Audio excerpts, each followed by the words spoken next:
안녕하세요. 안녕하세요. 예, 우리가 지금 계속해서 인물에 대한 전기 읽고 있죠, 그죠? 오늘은 마침내 그리스도의 품성을 소유한 사도 요한입니다.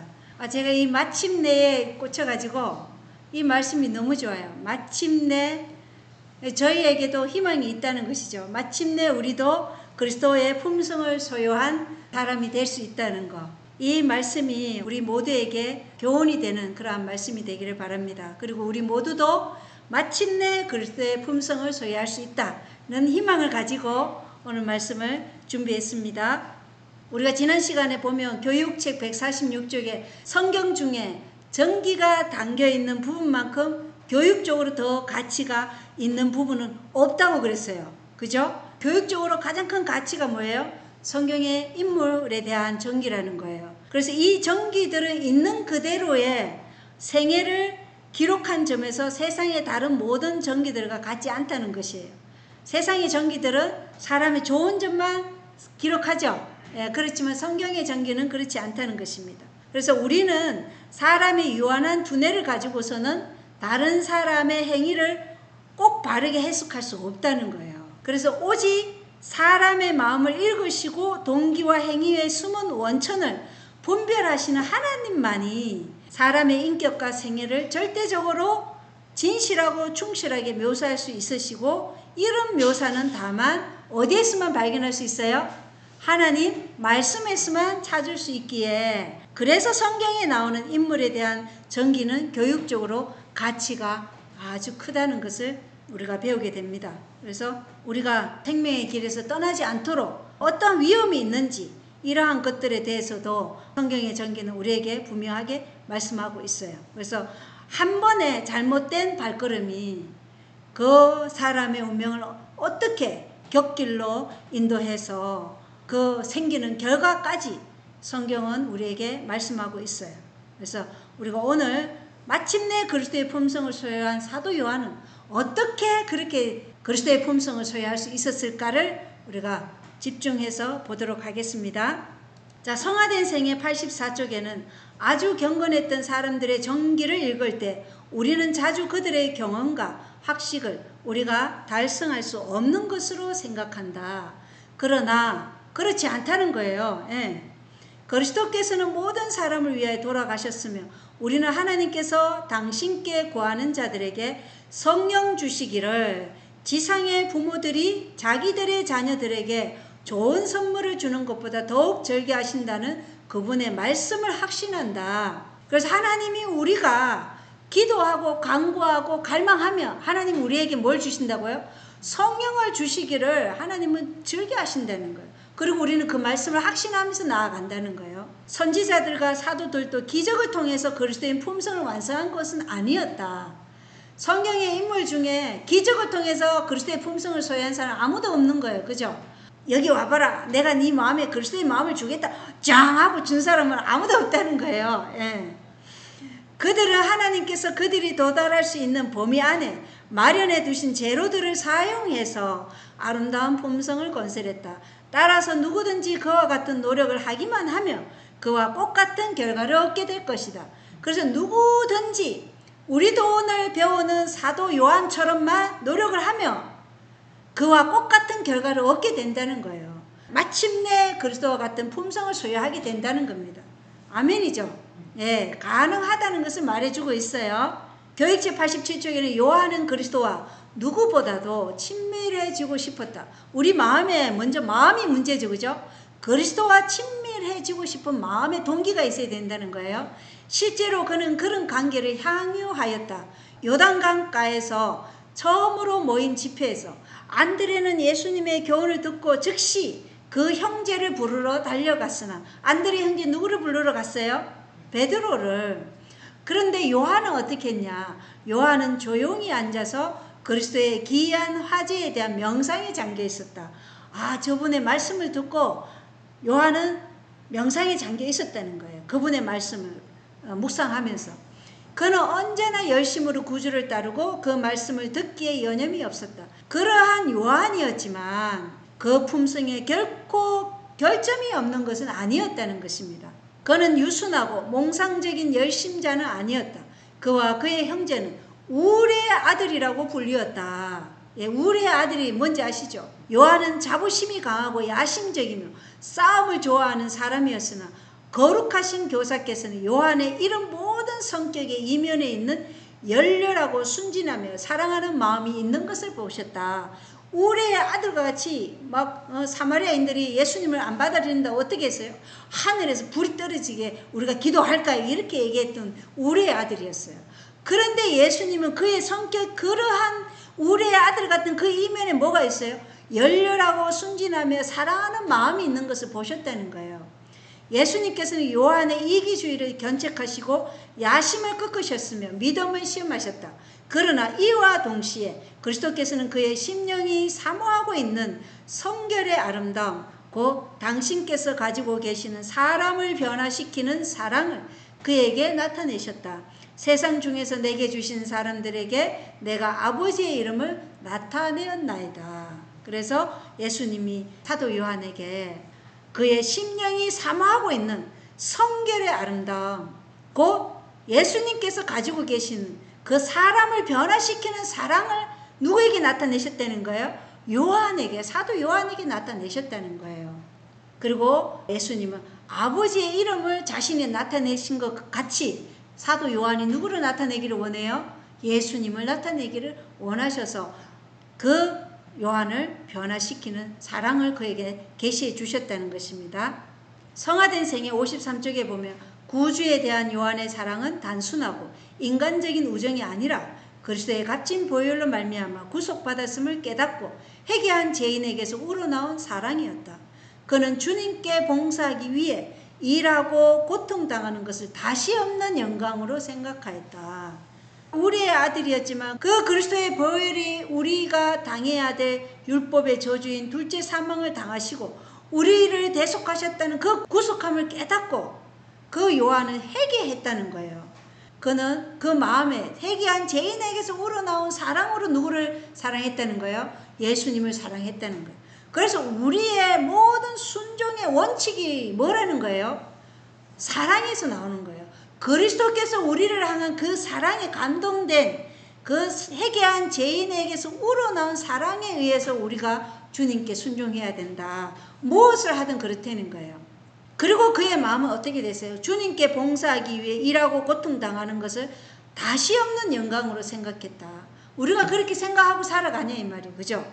우리가 지금 이 말씀이 지금 이 시대를 살아가고 있는 우리에게는 반드시 필요한 말씀이라는 거예요. 주님께 봉사하기 위하여 일하고 고통당하는 것을 다시 없는 영광으로 생각하는 것. 예수님을 향한 그의 사랑은 그를 그리스도께서 위하여 죽으신 모든 사람들을 사랑하도록 하였다. 그래서 그리스도께 대한 사랑이 그리스도께서 위하여 죽으신 모든 사람들을 사랑하도록 하였다는 거예요. 그의 신앙은 실질적인 품성에 관한 것이었다. 실질적인 품성에 관한 것이었어요. 자, 성화된 생애 또 보겠습니다. 사도 요한은 그의 초기의 생애를 교양 없는 갈릴리 어부들의 사회에서 보냈다. 그는 학교 교육을 받지 못하였으나 크신 교사 되시는 그리스도와 함께 교제함으로써 죽을 수밖에 없는 인간이 받을 수 있는 최고의 교육을 받았다. 자, 이 사도 요한은 학교 교육을 전혀 받지 않았어요. 그는 초기 생애를 어부들의 사회에서 보냈어요. 그런 그에게 예수님은 뭘 봤어요? 그가 만약에 제대로 된 교육만 받는다면 이가 예수님을 전할 수 있는 아주 최고의 제자가 될 것을 예수님은 보셨다는 거예요. 요한이 매우 좋아하던 주제는 무한하신 그리스도의 영원하신 사랑에 관한 것이었다. 무한하신 그리스도의 영원하신 사랑에 관한 것을 요한은 매우 좋아했던 주제라는 거예요. 우리도 시대의 소망 읽으면 어때요? 마음이 너무너무 감동되고, 야, 이게 주님이시구나. 그걸 시대의 소망을 통해서 많이 느끼지 않나요? 그냥 진짜 시대의 소망 읽으면 진짜 그 감동 그 자체예요. 주님의 사랑을 바라보면 야, 나도 이 모습 담고 싶다. 이런 마음밖에 사실은 없어요. 그런 어린아이가 친절하고 사랑스러운 아버지를 신뢰하듯이 하나님을 신뢰하였다. 그는 예수님의 품성과 사업을 이해했으며 그의 동포 유대인들이 자기들의 길을 비출 의의 태양의 빛을 보지 못하고 더듬거리고 있는 것을 보았을 때 그들에게 세상에 비치신 그리스도를 나타내고자 열망하였다. 우리가 이런 열망이 있어야 돼. 그죠? 우리가 깨달은 이 예수님을 다른 사람에게 나타내고자 하는 열망이 있어야 되는 거예요. 그 성실한 사도는 그들이 우매하며 자만하고 성경에 대해 무지함으로 자기들의 영혼을 결코 깨뜨릴 수 없는 족쇄에 단단히 매고 있음을 보았다. 그들이 고집스럽게 품고 있던 그리스도에 대한 편견과 정오심은 그들에게 민족적인 파멸을 가져오고 영원한 생명에 대한 그들의 소망을 파괴하고 있었다. 그러나 요한은 그들에게 구원에 이르게 하는 유일한 길로서 그리스도를 계속 소개하였다. 예, 그리스도를 계속 소개하는 거예요. 사도행전 544쪽에는 은혜 가운데 자라고 당신의 사업에 적합하게 하는데 필요되는 온유와 겸손과 사랑을 제시하신 그리스도의 교훈은 요한에게는 최고의 가치가 있었다. 요한에게 그리스도의 사랑을 명상하는 주제가 가장 자기가 매우 좋아하는 주제였는데 또 여기 보면 온유와 겸손과 사랑을 제시하신 그리스도의 교훈이 요한에게는 최고의 가치라는 거예요. 그러면 우리가 최고의 가치를 두면 어떻게 되겠어요? 내 마음이 거기로 가요, 안 가요? 내 마음도 거기에 가 있는 거예요. 우리가 세상에서 명예를 얻고 돈을 벌는 것을 최고의 가치로 여기면 내 마음이 어디에 가 있어요? 세상에 가 있어요. 근데 요한에게는 그 마음이 아니라 그리스도의 온유와 겸손 사랑, 그것을 배우기를 요한은 최고의 가치로 마음에 품고 있었다는 것이에요. 요한은 예수와 같이 되기를 갈망하였다. 그리고 그리스도의 사랑에 변화시키는 가마 아래서 그는 온유하고 겸손하게 되었다. 자아는 예수 안에 감추어졌다. 예. 자, 예수와 같이 되기를 갈망해야 돼. 먼저, 그죠? 예. 예수와 같이 되기를 갈망하고 또 그리스도의 사랑에 변화시키는 가마 아래서 먼저는 최고의 가치가 그리스도의 온유와 겸손 사랑을 담기를 갈망하는 거고 그것을 또 예수와 같이 되기를 갈망하면 우리가 진짜로 그렇게 된다는 거예요. 그는 온유하고 겸손하게 되었다. 자아는 예수 안에 감추어졌다. 우리의 마음 안에서 올라오는 건 다 뭐예요? 악하고 부정한 것들이잖아요. 탐심, 이기심, 교만, 자기를 높이는 정신, 자기애, 안임, 이러한 모든 자아가 예수 안에 감추어졌다는 거예요.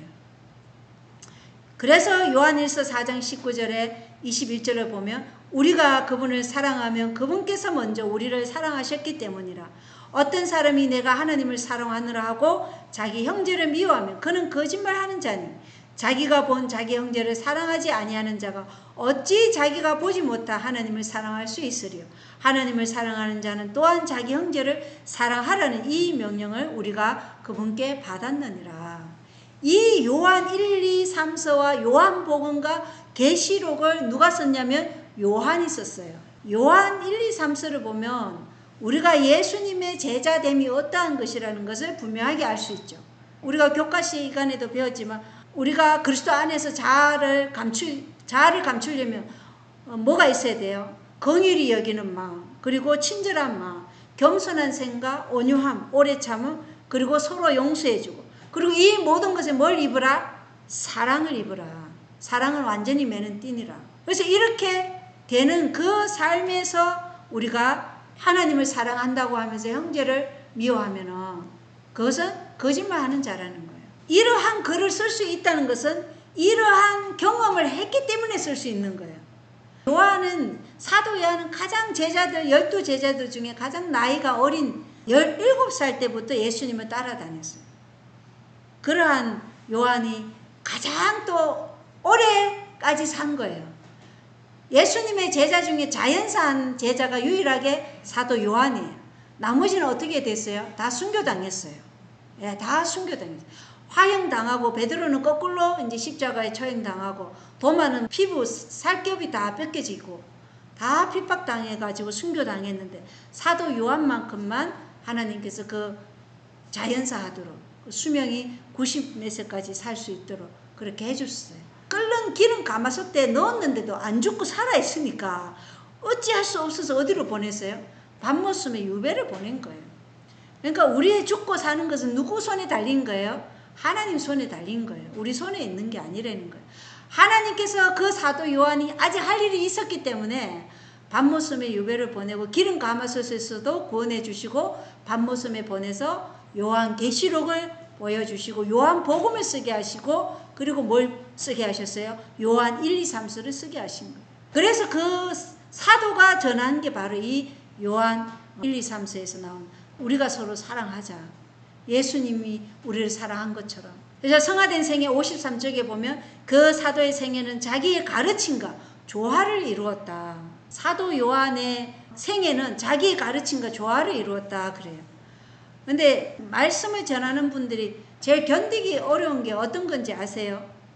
말씀은 내가 이렇게 했는데 그 설교한 말씀이 내 생애에서 실천되지 않을 때 그때 가장 고통을 느껴요. 제가 그렇더라고요.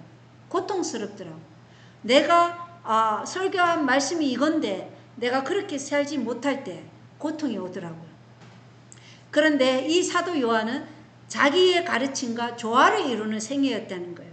그리스도를 위하여 마음 가운데 타오르는 사람은 동족, 특히 그리스도 교회 안에 있는 형제들을 위하여 참으로 열렬하고 지칠지 모르는 수고를 하도록 하였다.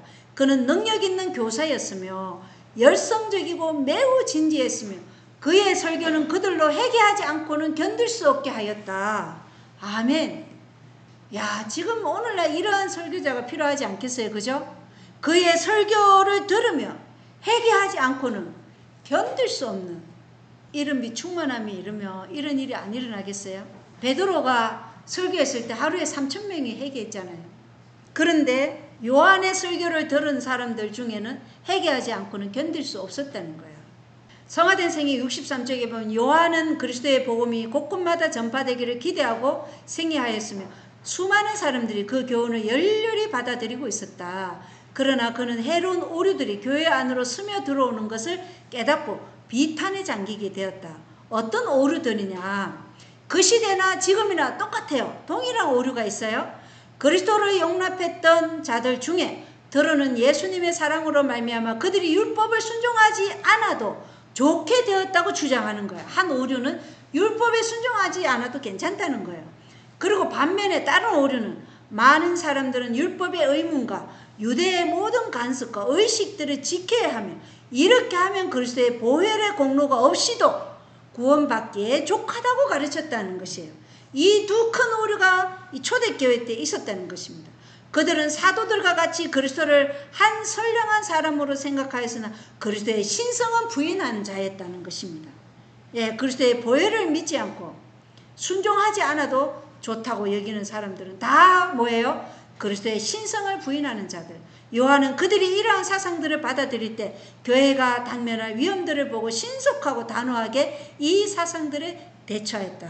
그래서 두 극단이 있는 거예요. 자유주의 신앙. 율법을 순종하지 않아도 우리는 구원받을 수 있어. 자유주의 신앙이죠.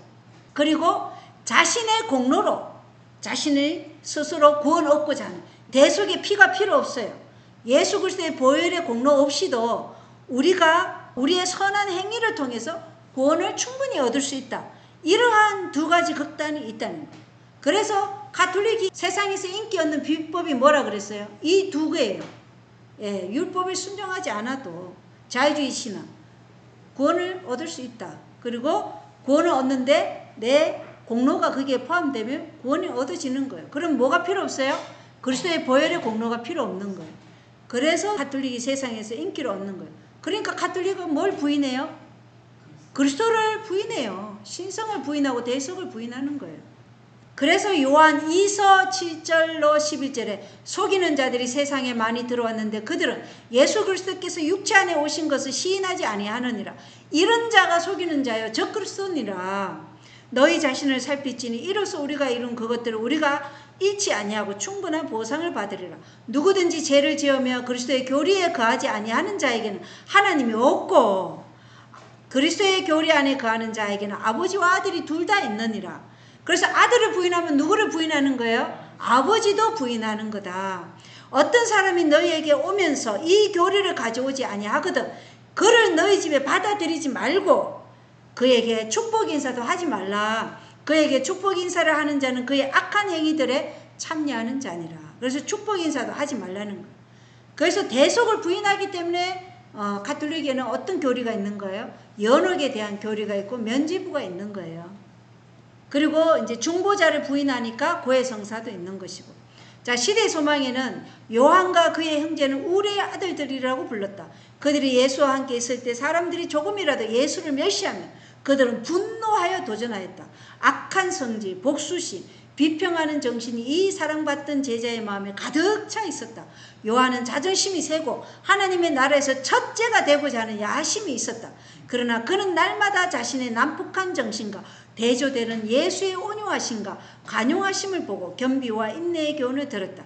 요한은 신령한 가마의 마음문을 열고 구주의 말씀을 듣는 자가 되었을 뿐 아니라 그것을 행하는 자가 되었다. 자아는 그리스도 안에 숨겨졌다. 그는 그리스도의 멍에를 메고 그 짐을 지는 법을 배웠다.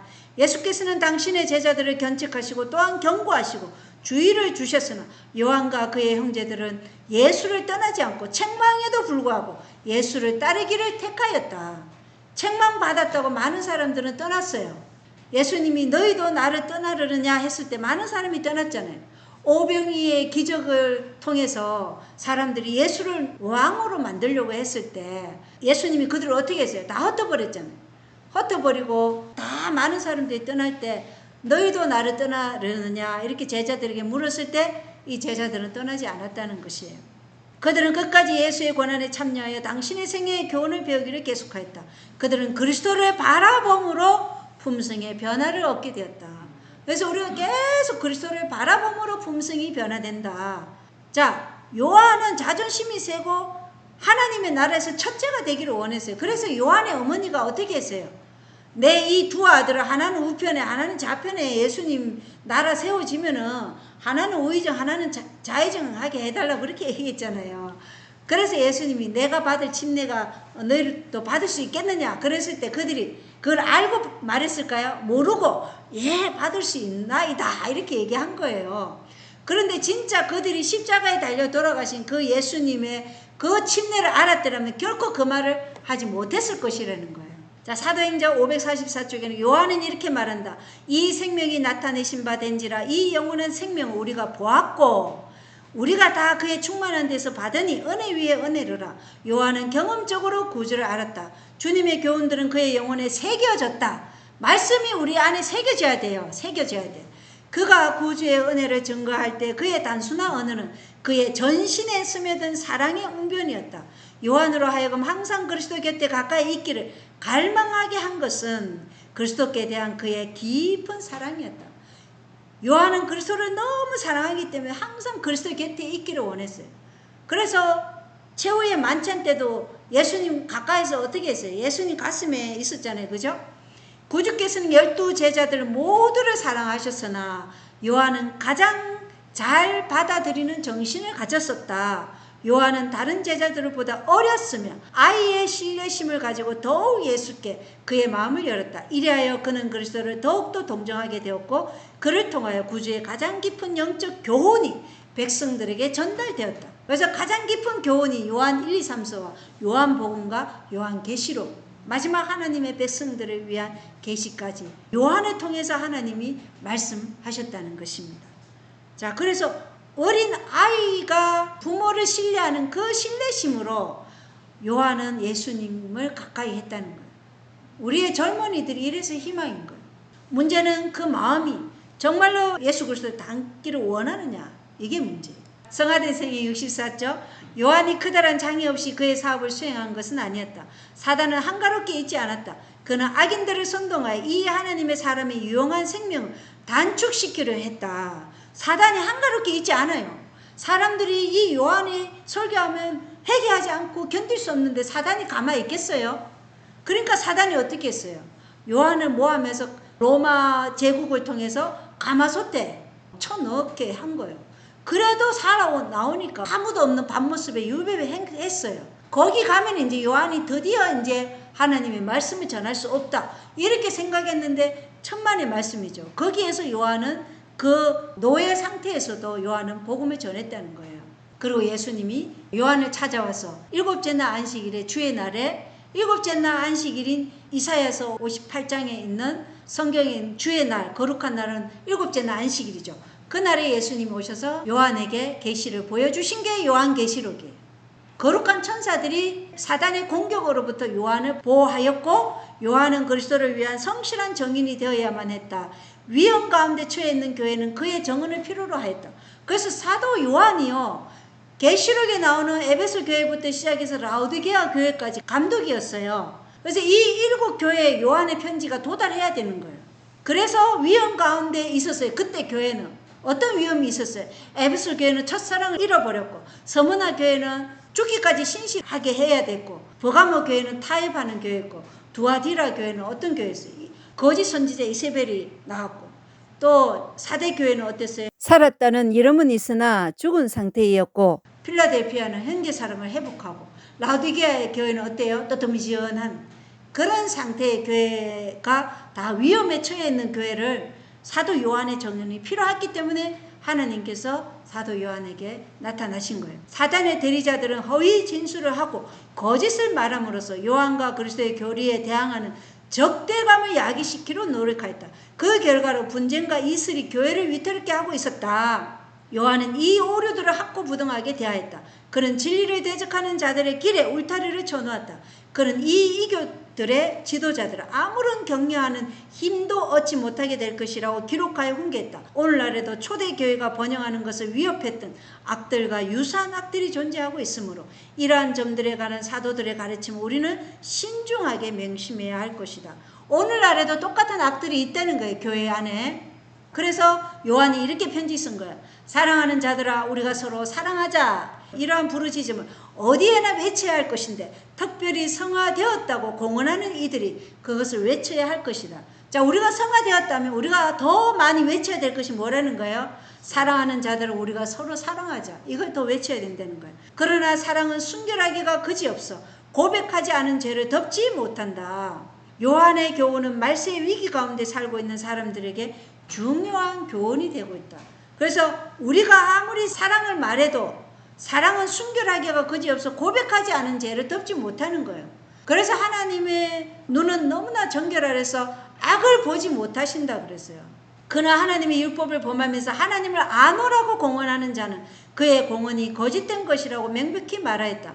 저를 아노라 하고 그의 계명을 지키지 아니하는 자는 거짓말하는 자요, 진리가 그 속에 있지 아니하다. 관대함을 자랑하는 이 시대에 있어서 이 말씀들은 완고하다는 느낌을 줄 것이다. 그러나 그 사도는 우리가 그리스도의 공손함을 나타내는 동안에는 우리가 죄와 죄인을 그대로 죄와 죄인이라고 부를 수 있는데, 이렇게 하는 것이 진정한 사랑에 일치되는 것이라고 가르쳐주고 있다. 자, 우리가 죄를 감싸고 덮어주면 어떻게 되는 거예요? 그거는 진정한 사랑이 아니고 어떻다는 거예요? 그 사람을 멸망케 하는 일이라는 거예요. 진정한 사랑은 죄와 죄인을 그대로 죄와 죄인이라고 말해주는 게 진정한 사랑이라는 것이에요. 그래서 그리스도께서 그들을 위해서 돌아가시고 그들의 구원을 위해 힘쓰신 영혼들을 우리가 사랑하게 되는 동안 우리는 죄와 타협해서는 안 된다. 우리는 반역적인 자들과 연합하지 말아야 하며 이렇게 하는 것을 사랑이라고 일컬어야 한다. 하나님께서는 요한이 그가 살던 시대에 그랬듯이 이 시대에 사는 하나님의 백성들도 영혼을 파멸시키는 오류들에 대항하여 의를 위해 굳게 설 것을 요구하신다. 그래서 우리가 의를 위해 굳게 서는 백성이 되기를 원하신다는 겁니다. 사도행전 557쪽에는 사도 요한의 생애 가운데 참된 성화가 예정되어 있다. 참된 성화가 사도 요한의 생애 가운데 예정되어 있다는 것입니다. 그리스도와 가까이 교제한 세월 동안 요한은 자주 구주에게서 경고와 주의를 받았는데 그는 이 견책들을 받아들였다는 것입니다. 거룩하신 분의 품성이 그에게 나타났을 때 요한은 자신의 부족을 알았으며 그러한 계시로 인해 겸손해졌다. 매일매일 그는 자신의 난폭한 정신과 대조가 되는 예수의 친절과 간용을 보았고 그분의 겸손과 인내의 교훈을 들었다. 날마다 그의 마음은 그리스도께 이끌렸고 마침내 그는 주님에 대한 사랑 가운데서 자신을 잊어버렸다. 이게 중요하죠. 마침내 어떤 일이 일어났어요? 주님에 대한 사랑 가운데서 자신을 잊어버리는 일이 일어났다는 거예요. 누구에게요? 사도 요한에게. 그는 하나님의 아들의 일상생애에서 권능과 친절, 위엄과 온유, 그리고 능력과 인내를 보고 경탄에 마지 않았다. 그는 자기의 분개하기 잘하고 야심 많은 성질을 그리스도의 고쳐주시는 능력에 굴복시켰으며 거룩한 사랑을 그의 마음속에서 품성의 변화를 일으켜냈다. 마침내 이루어지게 하시는 거예요. 하나님께서 하신다니까요. 교육책 87쪽에는 요한은 교제하기를 좋아하며 사랑과 동정을 가지고 있었다. 그는 예수님께로 가까이 나아가 그분의 곁에 앉아서 그분의 가슴에 기대곤 했다. 마치 꽃이 태양과 이슬을 받듯이 그는 하늘로부터 오는 빛과 생명을 받아 마셨다. 사랑과 순경의 마음으로, 이게 굉장히 중요해요. 사랑과 순경의 마음으로 구주를 바라보는 중에 그리스도의 형상을 담고 그분과 더불어 교제하는 일이 그의 유일한 소망이 되었다. 우리의 유일한 소망이 뭐예요? 그리스도의 형상을 담고 그분과 더불어 교제하는 일이 우리의 유일한 소망이 되어야 된다. 그러면 어떻게 되냐? 마침내 그의 품성에는 그의 주가 되신 그리스도의 품성이 반영되었다. 마침내 아까 자신을 잊어버렸다 그랬어요. 자신을 잊어버렸고 마침내 여기서는 그리스도의 품성이 사도 요한의 마음 가운데 반영되었다는 것입니다. 우리가 이 삶을 가기를 원하는 사람이 되어야 되겠죠. 예. 사도행전 5장 36절에는 그들이 그분의 순결하고 거룩한 생애를 명상할 때 만일 그들의 생애로 그리스도의 품성의 아름다움을 증거할 수만 있다면 너무 힘들어서 하지 못할 수고나 너무 커서 못할 희생이 없다는 것을 느꼈다. 이거 언제 그랬어요? 오순절 성령을 기다리면서 그들이 기도할 때 이 마음이 드는 거예요. 그래서 너희가 예루살렘을 떠나지 말고 예루살렘에 머물러 있으라. 내가 아버지께서 약속하신 그 성령을 보내주실 때까지 유대에 머물러 있으라 그래서 그때 이들이 120명이나 되는 마리아와 예수님의 그 형제들, 의붓 형제들과 이 제자들과 다 모인 그 무리들이 120명이었어요. 그때 이 무리들이 말씀과 기도로서 서로의 죄를 고백하면서 있을 때 그때 그들이 어떤 마음을 가졌냐. 그분의 순결하고 거룩한 생애를 명상할 때 그들이 느낀 거예요. 만일 우리가 우리의 생애로 그리스도의 품성의 아름다움을 증거할 수만 있다면 너무 힘들어서 하지 못할 수고나 너무 커서 못할 희생이 없다는 것을 느꼈다는 거예요. 그들이 과거의 3년을 다시 살 수만 있다면 예수님이 다시 오셔서 다시 우리와 함께 산다면 그들은 얼마나 다르게 행동할 것인가를 생각하였다는 거예요. 만일 그들이 주님을 다시 볼 수만 있다면 얼마나 깊이 주를 사랑하는지를 보여드리고자 얼마나 열심히 노력하였을 것인가. 그리고 불신의 말과 행동으로 항상 주님을 슬프시게 한 일에 대하여 얼마나 진실되게 뉘우쳤을 것인가. 이걸 뉘우치고 있었던 거예요. 그러나 그들은 용서를 받았다는 생각으로 위로를 받았다. 그들은 가능한 한 세상 앞에 담대히 주님을 시인함으로 그들의 불신을 속죄하고자 했다. 이게 오순절 성령이 내리기 전에 제자들의 상태였어요. 이런 마음이 있어야 우리도 뭘 받아요? 이른 비의 충만함을 받고 늦은 비를 받을 수 있는 거예요.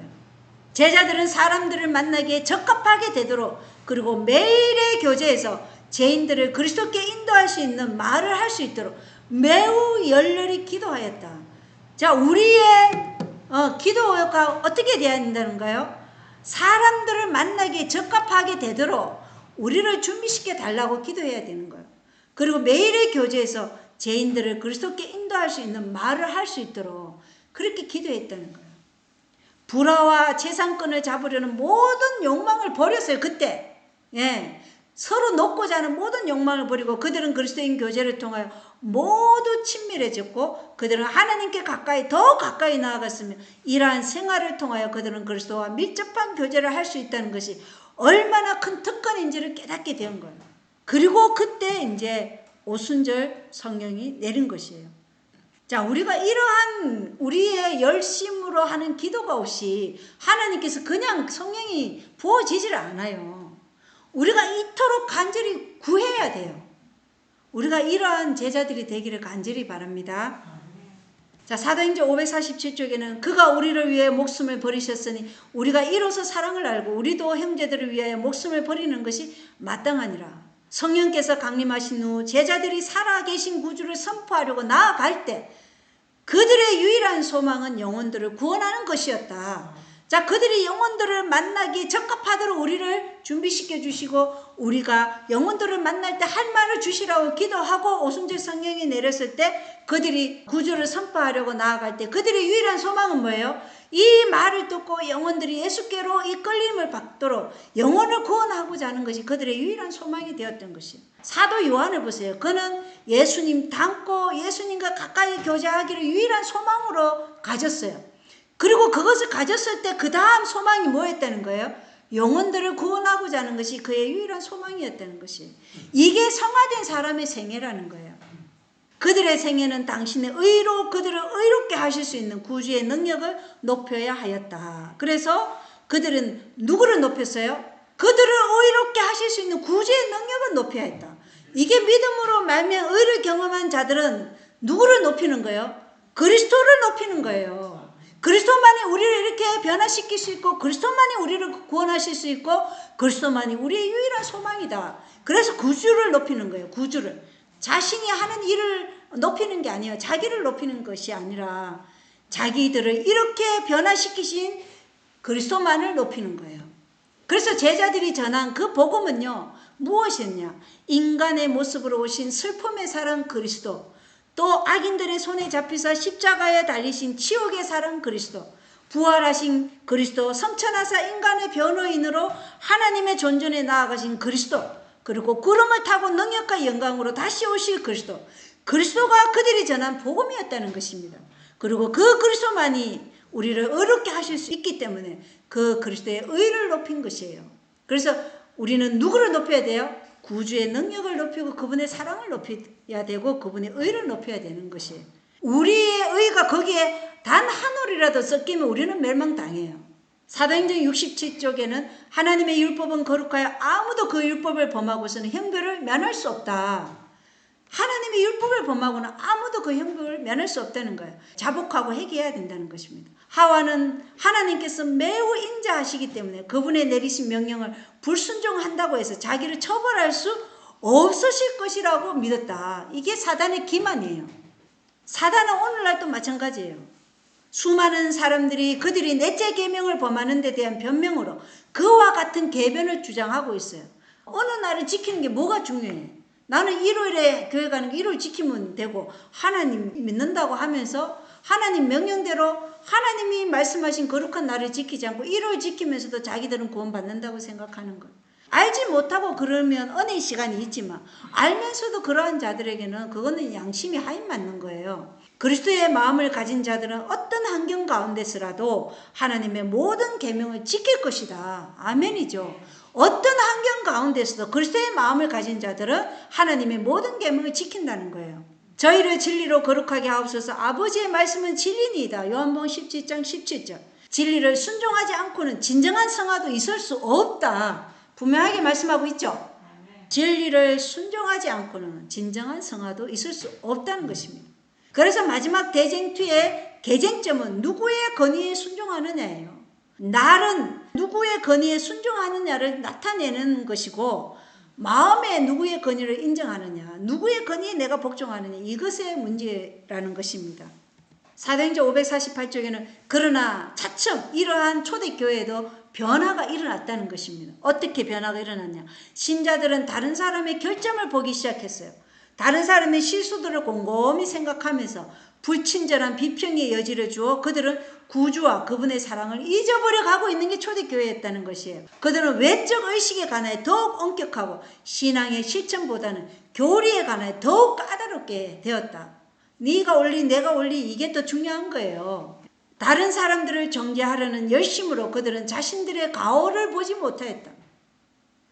그들은 그리스도께서 명하신 정다운 사랑을 잃었으며 무엇보다도 가장 슬픈 것은 그들은 자신들이 잃어버린 것을 의식하지 못하고 있었다. 이게 초대교회의 상태였어요. 오늘날도 마찬가지 아니에요. 자신들이 하는 일만 옳고 다른 사람은 다 그냥 껍데기고 이렇게 취급하는 정신, 그리스도의 사랑이 없어진 것이죠. 요한일서 4장 7절로 11절에 보면 사랑하는 자들아 우리가 서로 사랑하자. 그래서 요한이 이런 글을 쓴 거예요. 사랑하는 자들아 우리가 서로 사랑하자. 사랑은 하나님께 속한 것인즉 사랑하는 자마다 하나님에게서 나서 하나님을 알고 하나님을 안다는 게 뭐라 그랬어요? 시대소만 668쪽에 계속적인 순종이 하나님을 아는 것이다. 반드시 외우셔야 돼요. 하나님을 안다는 것은 계속적인 순종의 삶으로 증거하는 것이라는 거예요. 요한일서 4장 8절에 사랑하지 아니하는 자는 하나님을 알지 못하느니 이는 하나님이 사랑이시기 때문이라. 하나님께서 자신의 독생자를 세상에 보내사 우리가 그분을 통해 살게 하셨은즉 이것 안에서 하나님의 사랑이 우리를 향해 나타났느니라. 우리가 하나님을 사랑하지 아니하였으나 그분께서 우리를 사랑하시고 자신의 아들을 보내사 우리의 죄들로 인한 화해 헌물로 삼으셨나니 여기에 사랑이 있느니라. 사랑이 어디 있어요? 그리스도에게 있다는 것이에요. 사랑하는 자들아, 하나님께서 우리를 이처럼 사랑하셨은즉 우리도 서로 사랑하는 것이 마땅하니라. 그래서 형제를 위해 죽을 수까지도 있는 게 형제 사랑이죠. 그래서 그러한 자를 예수님은 그러므로 너희가 내 제자라 이렇게 말씀하시는 거예요. 그래서 이 사랑을 우리가 배우게 되는 시간이 되기를 간절히 원합니다. 사도행전 565쪽에 참된 성화는 완전한 사랑, 완전한 순종, 하나님의 뜻에 대한 완전한 일치를 의미한다. 참된 성화가 뭐라고요? 완전한 사랑, 완전한 순종, 하나님의 뜻에 대한 완전한 일치, 이게 참된 성화라는 거예요. 그래서 완전한 믿음은요, 완전히 하나님께 의존하는 게 완전한 믿음이에요. 우리는 진리에 순종함으로 하나님께 대하여 성화되어야 한다. 우리의 양심은 살아계신 하나님을 섬기려는 필사적 노력으로 성화되어야 한다. 우리는 아직 완전하지 않으나 이기심과 제약에 얽어매는 것을 끊어버리고 완전으로 전진하는 것이 우리의 특권이다. 그래서 우리는 완전함으로 나아가야 된다는 것이에요. 완전함을 어떻게 얻는다고 그랬어요? 단순한 믿음으로 순종함으로 나아갈 때 우리는 완전함을 얻는다. 분명해요. 이 시대에 많은 사람들이 거룩한 생활에서 더 큰 진보를 하지 못하는 이유가 있어요. 하나님의 뜻을 그들이 하고자 하는 대로 해석하기 때문이다. 하나님의 뜻을 자기들 마음대로 해석하는 사람들도 많아요. 전혀 그 의미가 아닌데도 자신의 생각으로 그 말씀을 끌어가고자 하는 사람들이 많다는 거예요. 이건 참 위험한 일이죠. 우리는 말씀이 그대로 말씀하게 하라. 그런 사람들은 자신들의 욕망을 따르면서도 그들은 저희가 하나님의 뜻을 따르고 있다고 믿고 있는 것이에요. 그들은 자아와의 투쟁이 없어요. 자아와의 투쟁이 없으면서 자신의 욕망을 따르면서 저희가 하나님의 뜻을 따르고 있다고 믿고 기만당하고 있는 것이죠. 한동안은 학락과 안위를 위한 그들의 이기적 욕망에 대한 투쟁에서 성공하는 사람들이 있지만 그들은 성실하고 열성이 있으나 계속적 노력과 날마다 죽는 생애와 끊임없는 수고에 실정이 난다. 게으름이 마음을 끌고 이기심을 죽이는 것은 싫은 일처럼 보인다. 그래야 그들은 졸리는 눈을 감고 유혹의 세력에 대해 저항하는 대신 거기에 빠진다. 결국 이런 사람들은 어떻게 된다고요? 유혹하는 사단의 세력에 빠진다는 것입니다. 저항하지 못하고. 자, 사도행전 565쪽입니다. 여한 안일이나 이기적 방종을 희생하더라도 어떠한 수고나 고통을 치를지라도 그들은 자신과의 계속적인 투쟁을 유지해야 한다.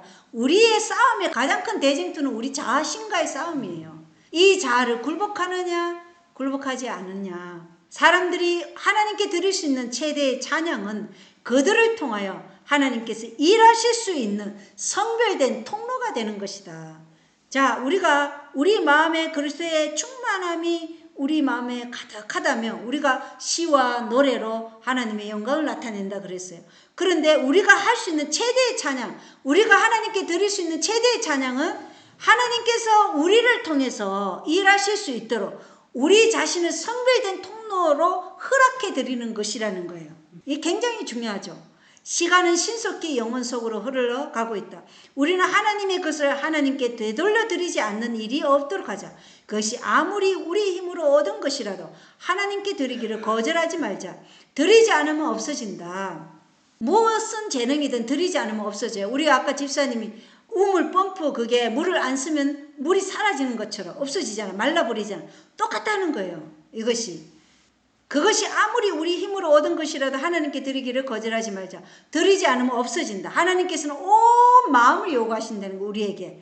그것을 그분께 드리자. 그것은 창조와 구속으로서 모두 그분의 것이다. 우리의 마음은 누구의 것이라는 거예요? 하나님의 것이다. 창조와 구속의 것으로. 구속으로서 창조와 구속으로서 모두 예수 그리스도의 것이고 하나님께서는 그대의 지력을 요구하신다.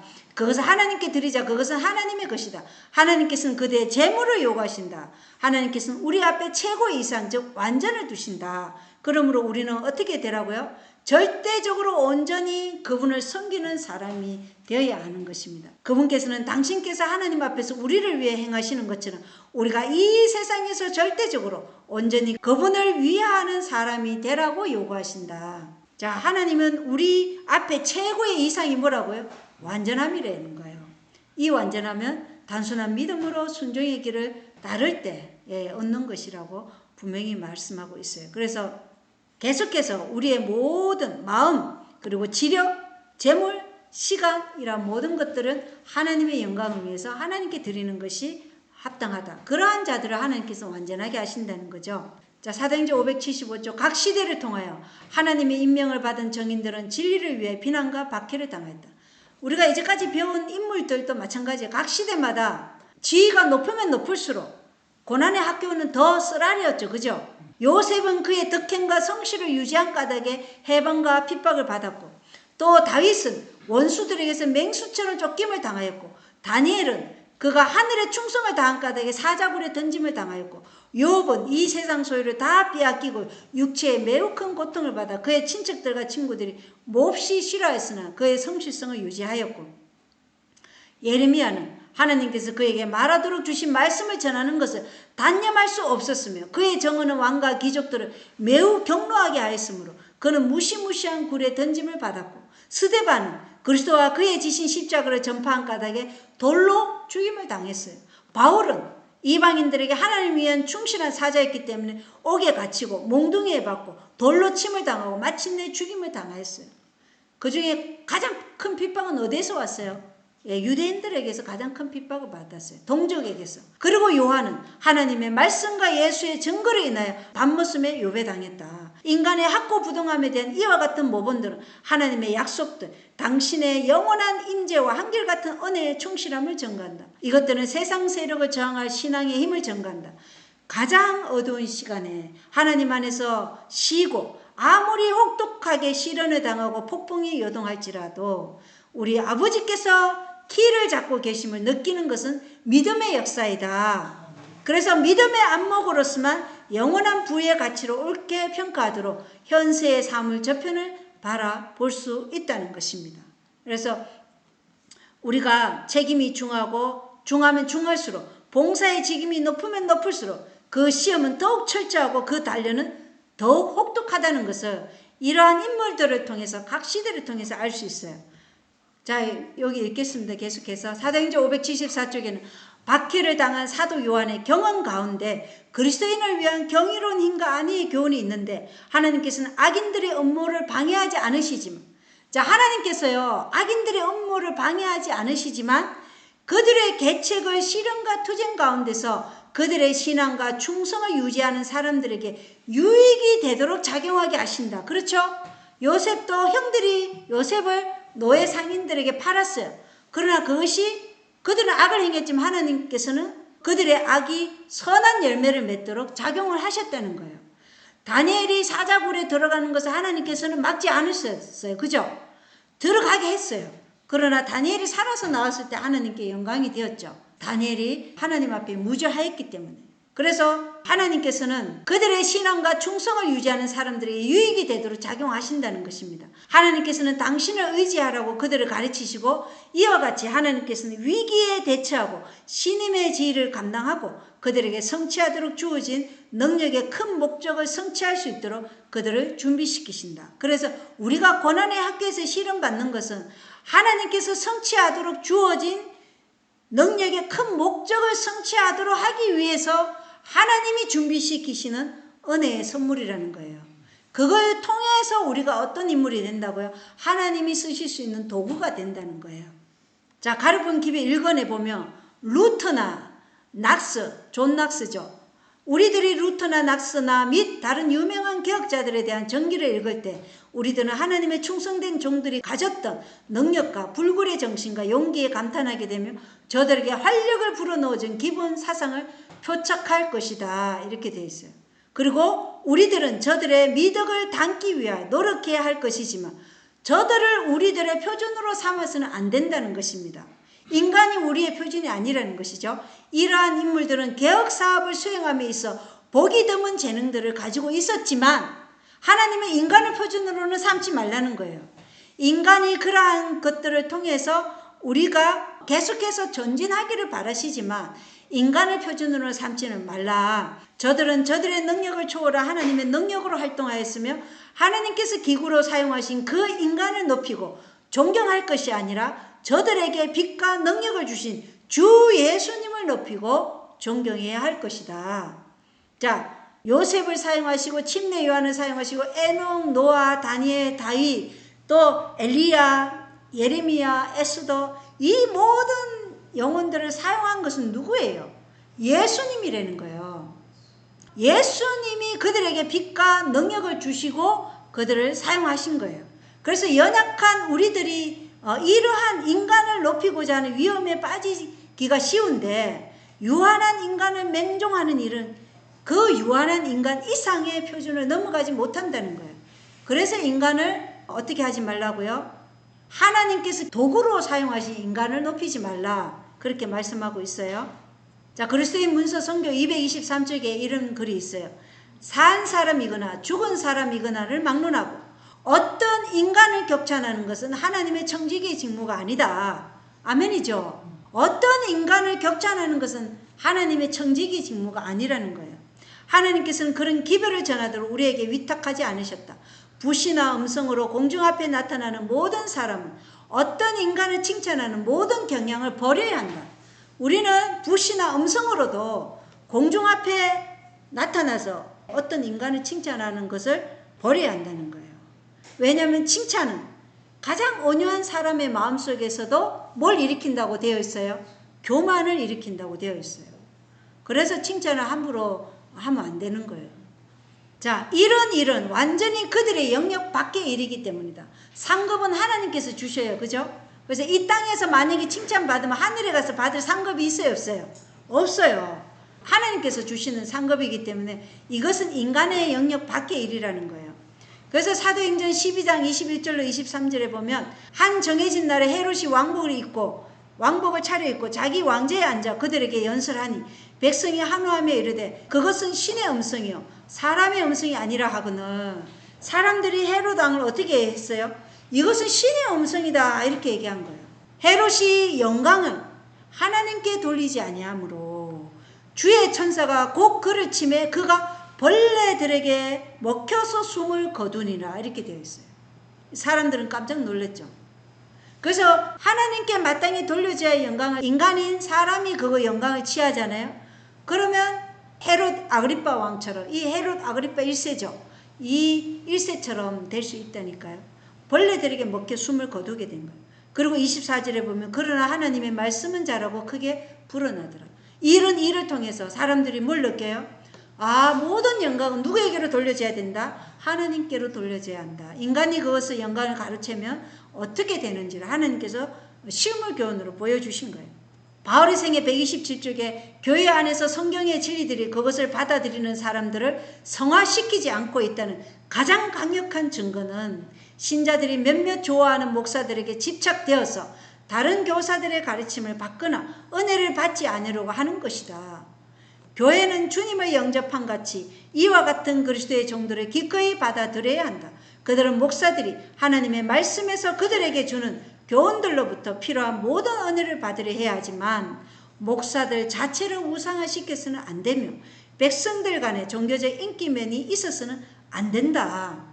그래서 우리가 어떠한 한 목사나 어떠한 분에게 어떠한 사람에게 집착되어서 다른 교사들의 가르침을 받거나 은혜를 받지 않으려 한다면 그것에 대한 강력한 증거는 뭐예요? 그 사람들이 성화되고 있지 않다는 확실한 증거라는 거예요. 그 사람들은 지금 성화되어 가고 있지 않다는 확실한 증거가 어떤 몇몇 사람에게만 집착하는 행위라는 거예요. 그래서 목사들 자체를 우상화시켜서는 안 된다는 것이고 백성들 간에 종교적 인기면이 있어서도 안 된다는 거예요. 그래서 고린도전서 1장 13절에 그리스도께서 나뉘셨느냐? 바울이 너희를 위해 십자가에 못 박혔느냐? 혹은 너희가 바울의 이름으로 침례를 받았느냐? 그래서 고린도 교회에 일어난 분쟁이 뭐였어요? 나는 바울파, 나는 아볼로파, 나는 게바인 베드로파, 나는 예수파 이러면서 그리스도 교회를 가장 위태롭게 한 거예요. 서로 파를 나눈 거예요. 그래서 그리스도 교회를 가장 위태롭게 하는 것은 세상의 반대가 아니라 신도들의 마음속에 품은 악이라는 것이에요. 그리고 신도들 마음속에 시기심과 의심과 악한 추측을 품고 자신들만 어렵다는 정신으로 자신들만 옳은 일을 하고 있다는 우월감으로 편을 가르는 이 행위가 그리스도의 교회를 가장 위태롭게 하는 것이라는 거예요. 그러한 정신 속에는 반드시 뭐가 있냐면 어떤 한 사람만을 우상화시켜서 사람의 말에 맹종하는 사단의 올무가 거기에 있고, 한 사람을 우상화시켜서 자신들만의 우월성을 나타내는 이들은 자기의에 빠지기 쉬워요. 그러한 행동이 그들을 성화시키지 않고 있다는 가장 강력한 증거라는 것이에요. 이것이 바울의 생애 127쪽에 분명하게 나와 있어요. 가르폰 기배 1권 259쪽에 연합의 비결은, 중요하죠. 연합의 비결, 그리스도 안에 있는 신자들의 평등 사상이 있다. 사람을 우상화시키는 그게 우상숭배잖아요. 우리는 하나님의 말씀에 우리의 자아를 굴복해야지 인간의 말이 아니라는 거예요. 그 인간이 하나님 말씀에 맞지 않으면 그거는 말씀이 아니죠. 인간의 철학을 버려야 되는 거예요. 그래서 연합의 비결은 그리스도 안에 있는 신자들의 평등 사상이 있다는 거예요. 모든 분열, 불화 및 차별의 근본 원인은 그리스도에게서 이탈되는 데 있다. 그래서 고린도전서 12장에는 뭐라고 되어 있어요? 한 지체가 고통을 받으면, 12장 26절로 28절에는 한 지체가 고통을 받으면 모든 지체가 그것과 함께 고통을 받고, 한 지체가 존귀를 얻으면 모든 지체가 그것과 함께 기뻐하느니라. 이제 너희는 그리스도의 몸이요 개별적으로 지체니라. 하나님께서 교회 안에 맺을 세우셨는데, 첫째는 사도들이요, 둘째는 대언자들이요, 셋째는 교사들이요, 그 다음은 기적들이요, 그 다음은 병 고치는 선물들과 돕는 것들과 다스리는 것들과 여러 가지 다 언어들이니라. 그래서 첫째는 사도들이 있었어요. 12사도.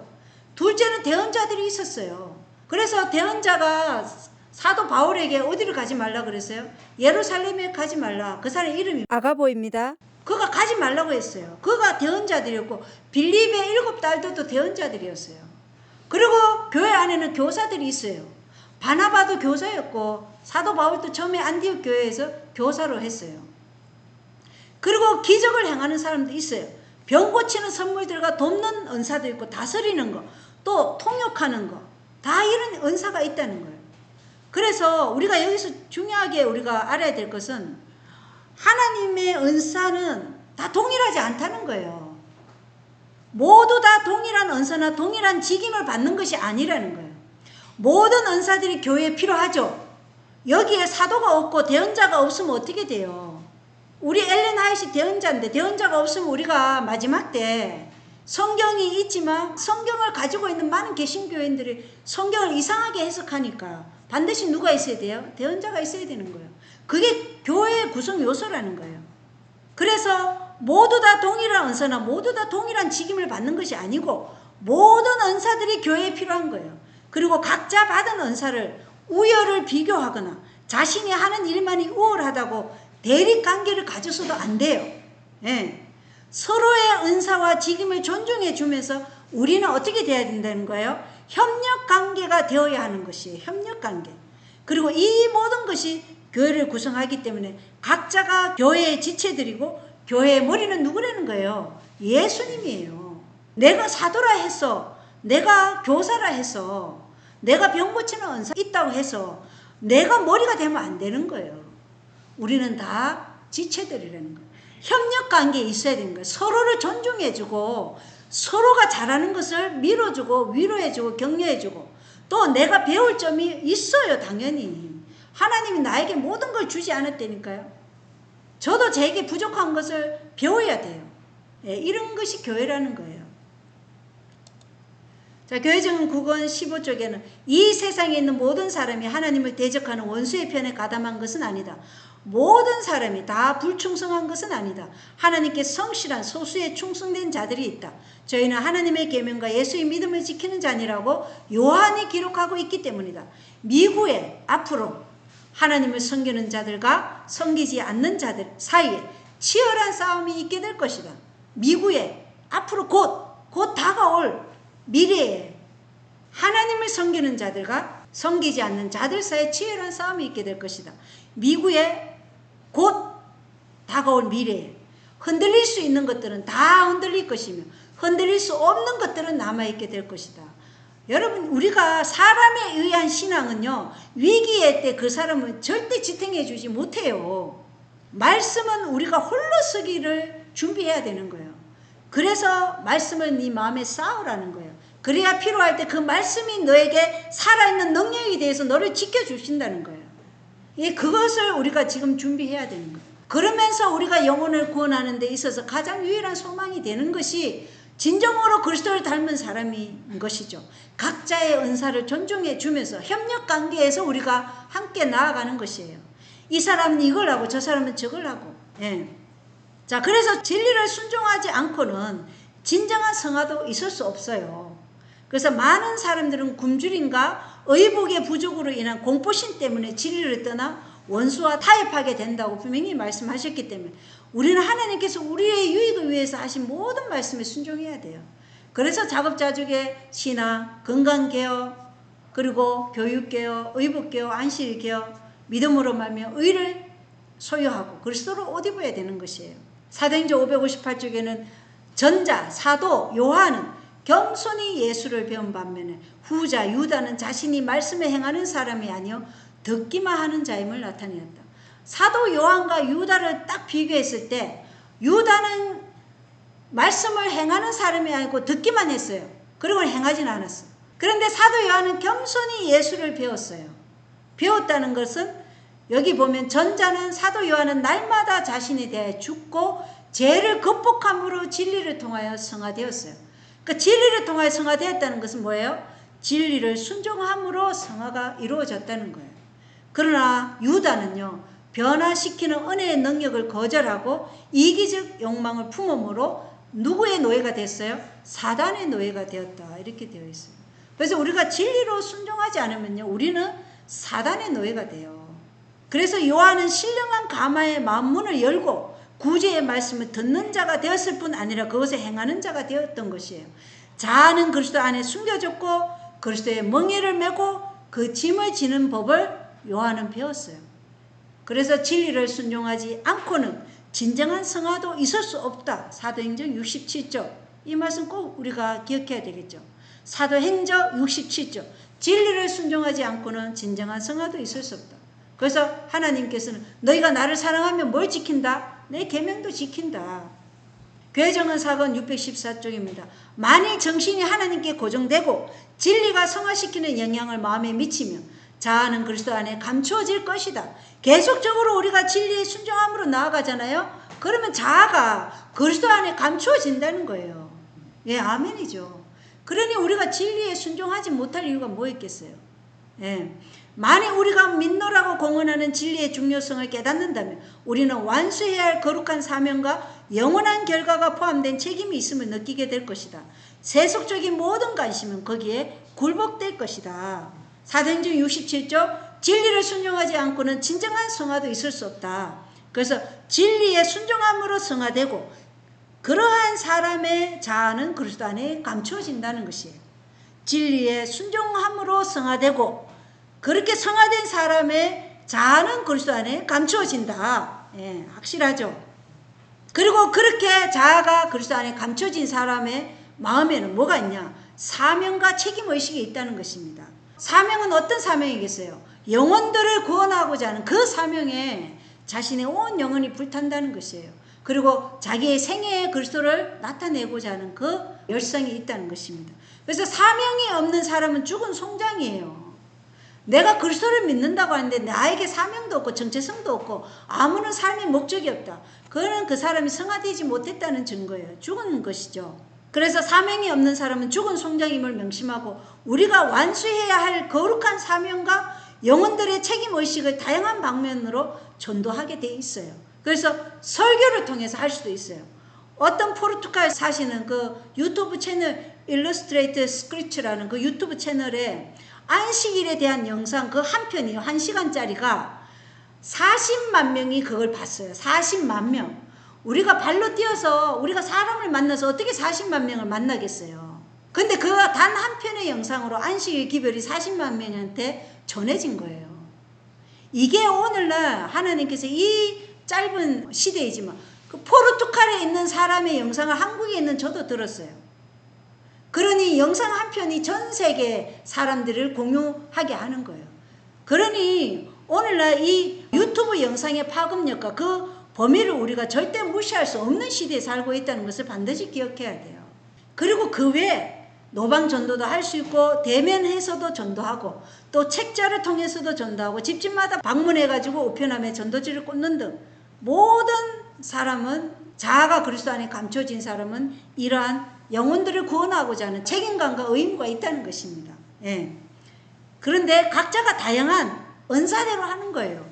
유튜브에 보낼 수 있는 사람 유튜브를 하고 설교하실 수 있으면 설교를 하고 또 개인적으로 모임을 가져서 교사를 할 수도 있고 전도지를 나눌 수도 있고 우리는 이 모든 사람들을 어떻게 해야 돼요?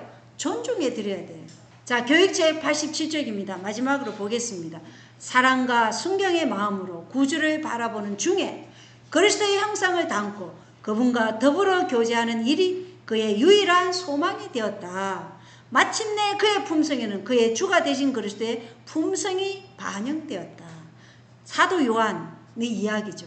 마침내 그의 품성에는 누가 반영되었어요? 그의 주가 되신 그리스도의 품성이 반영되었다. 우리가 마침내 그리스도의 품성으로 변화된 사도 요한이 어떻게 그리스도의 품성으로 변화되었는지 오늘 이거 쫙 봤어요. 이걸 매일 새벽마다 살아가면서 생애 가운데 이 말씀이 우리를 어떻게 해야 되냐면 우리를 이끌어 가야 돼요. 이 말씀이 우리에게서 경험되어지는 말씀이 돼야 되는 거예요. 그러면 우리도 어떻게 되는 거예요? 마침내 우리 안에서도 그리스도의 품성이 반영된다는 것입니다. 우리가 그리스도의 형상을 담고 그분과 더불어 교제하는 일이 우리의 유일한 소망이 되고 우리의 품성의 완성이 우리의 삶의 목적과 목표가 되면 우리는 그리스도의 의로 옷 입게 되고 그리스도의 품성이 반영되어 마침내 그리스도의 품성으로 변화될 것입니다. 예.